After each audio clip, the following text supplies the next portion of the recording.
నమస్తే. ఇన్నాళ్ళు నన్ను సపోర్ట్ చేస్తూ, ఎంకరేజ్ చేస్తూ మీ ప్రేమని నాకు అందిస్తున్న ప్రతి ఒక్కరికి కృతజ్ఞతలు. అలాగే ఈ వీడియో కూడా ఖచ్చితంగా మీకు ఉపయోగపడుతుంది. లైక్, షేర్ అండ్ సబ్స్క్రైబ్ చేసి మీ సపోర్ట్‌ని నాకు అందించండి. అలాగే ఈ వీడియో పట్ల మీకున్న అభిప్రాయాన్ని కామెంట్ సెక్షన్‌లో కామెంట్ చేసి తెలియజేయండి. ఇప్పుడు వీడియోని చూద్దాం. నమస్తే. Welcome to our channel. నేను పద్మిని. జులై మాసం ప్రారంభం కాబోతోంది. మరి ఈ జులై మాసం మాస ఫలితాల్ని మనకు అందించడానికి మనతో పాటు సిద్ధంగా ఉన్నారు ప్రముఖ ఆధ్యాత్మికవేత్త, వాస్తు జ్యోతిష పండితులు నిట్టల ఫణిభాస్కర్ శర్మ గారు. మరి వారి ప్రెడిక్షన్స్ ని ఇప్పుడు చూద్దాం.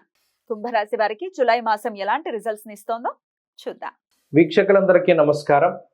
జూలై నెలలో కుంభరాశి వారికి ఏ విధమైనటువంటి ఫలితాలు కలగబోతూ ఉన్నాయో మనం ఈ వీడియో ద్వారా క్లుప్తంగా తెలుసుకునేటువంటి ప్రయత్నం చేద్దాం.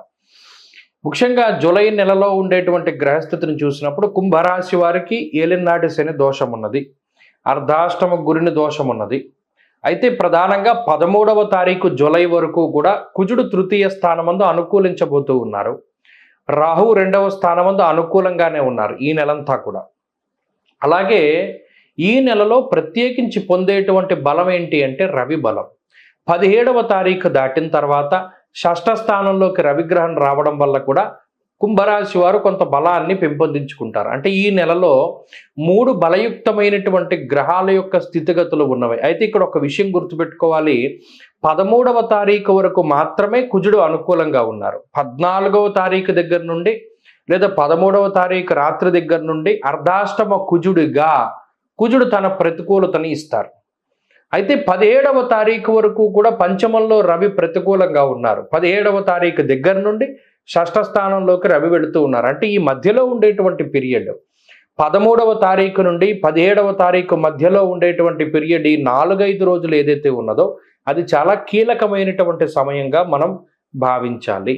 ఈ 4-5 నెలల్లోనూ ఈ కుంభరాశి వారు గనక కొంత అప్రమత్తతతోటి ఉండగలిగితే, ఆరోగ్య విషయంలో, ఆర్థిక పరిస్థితుల్లో లేదా మరి ఏ ఇతరత్ర విషయాలపైనైనా సరే కొంత శ్రద్ధాభక్తులతో గనక ఉండగలిగితే మిగతా నెలంతా కూడా ఈ గ్రహస్థితి కొంత అనుకూలమైనటువంటి ఫలితాన్ని ఇస్తుంది.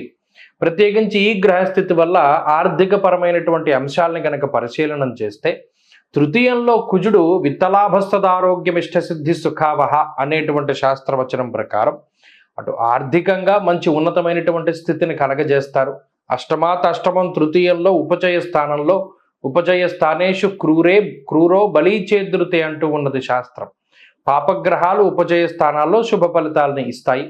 అందువల్ల కుజుడు కానీ రాహువు కానీ ఆర్థికంగా ఉన్నతమైనటువంటి స్థితిని కలగజేసేటువంటి గ్రహాలే తప్పితే ఆర్థికంగా పాడు చేసేటువంటి గ్రహాలు కాదు. కాబట్టి ఆర్థికంగా ఈ నెల కుంభరాశి వారికి చాలా అత్యద్భుతమైనటువంటి ఫలితాలు ఉన్నాయి. కాబట్టి ఆర్థిక నష్టం కానీ ఆర్థిక ఇబ్బందులు కానీ జూలై నెలలో కుంభరాశి వారికి ఉండవు. సకాలంలో మీకు కావలసినటువంటి ధనం చేతికొచ్చి ఏదైనా ఒక కార్యక్రమాన్ని తలపెట్టినప్పుడు దానికి ఉపయోగపడుతుంది. కాబట్టి భయపడవలసినటువంటి పరిస్థితులు లేవు. ఇక రెండవది ఆరోగ్యానికి సంబంధించినటువంటి విషయం. ఇక్కడ 17వ తారీఖు దగ్గర నుండి రవి బలం పెరుగుతూ ఉన్నది, 13 వరకు కుజబలం ఉన్నది. కాబట్టి ఆరోగ్యపరంగా కూడా ఈ గ్రహస్థితి మిమ్మల్ని అంతగా ఇబ్బంది పెట్టకపోవచ్చును. అయితే ఇందాక చెప్పుకున్నట్టు 13 నుండి 17వ తారీఖు వరకు ఉండేటువంటి ఈ 4-5 రోజుల్లో ఉన్నటువంటి గ్రహస్థితిని మాత్రం చాలా జాగ్రత్తగా పరిశీలనం చేసుకుని ఆ రోజుల్లో చేసేటువంటి ప్రయాణాలు కానీ, ఆ రోజుల్లో తీసుకునేటువంటి నిర్ణయాలు కానీ, తినేటువంటి ఆహారం కానీ, చేసేటువంటి వ్యాయామాలు కానీ ఇవన్నీ కూడా చాలా జాగ్రత్తగా ఉంటూ ముందుకు సాగగలిగితే ఈ నెలంతా కూడా ఆరోగ్యం బాగుంటుంది.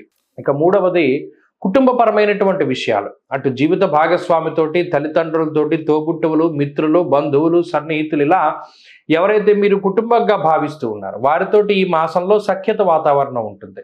ఏదైనా చిన్నపాటి మాట పట్టింపులు కానీ లేదా వారికి ఏదైనా ఇబ్బందికరమైన పరిస్థితులు, అనారోగ్య పరిస్థితులు, మీ మీద ఏదైనా వారికి ఎవరైనా కొంత చెడు ప్రచారం చేయడం ద్వారా వారు మిమ్మల్ని గతంలో ఏదైనా మాట అన్నటువంటి సందర్భాలు, ఇవన్నీ కూడా అన్ని సమస్యలు కూడా తొలగిపోతాయి. అందరితో కూడా సత్సంబంధాలు మెరుగుపడడానికి అవకాశం ఉంటుంది. ఉద్యోగ వ్యాపారాలకు సంబంధించినటువంటి విషయాలను పరిశీలన చేస్తే ఉద్యోగ వ్యాపారాలు చాలా అద్భుతంగా ఉన్నాయి.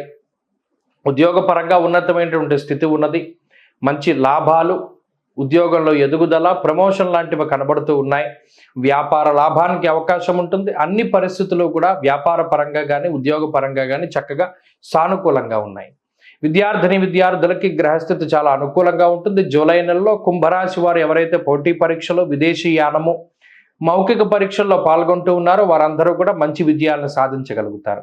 స్త్రీలకు ప్రత్యేకించి ఈ గ్రహస్థితి మానసిక ప్రశాంతతని కలగజేస్తుంది, ఆరోగ్యాన్ని ఇస్తుంది, అలాగే సంతానానికి అవకాశాన్ని కల్పిస్తూ ఉంటుంది.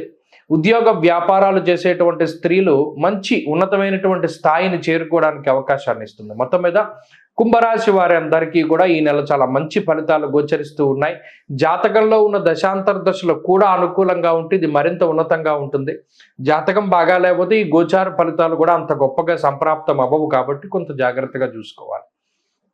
కుంభరాశి వారు ఈ మాసంలో మరింత అనుకూలమైనటువంటి ఫలితాలను సాధించడానికై అమ్మవారి యొక్క ఆరాధన ఎక్కువగా చేస్తూ ఉండడం చెప్పదగినటువంటి సూచన. ప్రత్యేకించి అమ్మవారి యొక్క స్తోత్ర పారాయణ, లలితా సహస్రనామం కానీ, దేవీ ఖడ్గమాల స్తోత్రం కానీ, దుర్గా సప్తశతి కానీ, అలాగే ఏకశ్లోకి భాగవతం, ఏకశ్లోకి భారతం, ఏకశ్లోకి సుందరాకాండ ఇటువంటివి కూడా ప్రతిరోజు చదువుకోండి, మంచి ఫలితాలు సంప్రాప్తమవుతాయి.